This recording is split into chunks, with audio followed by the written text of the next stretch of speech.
Andito kami sa may ramp 1 at kasalukuyan kami nag-i-install ng MSC wall. Yan. Bago ang MSC, meron kaming sa upgrade na sinimento rito, base.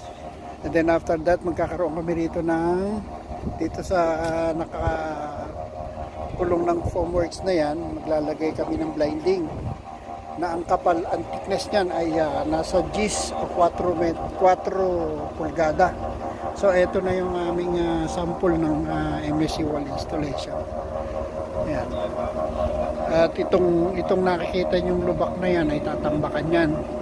So kasi ang rampa namin papaangat dyan sa area na yan. Doon sa may konito, paikot. Ayan. Kaya medyo pa-carburetor yung aming MSC wall. Naggagawa kami ngayon ng sample ng MSC.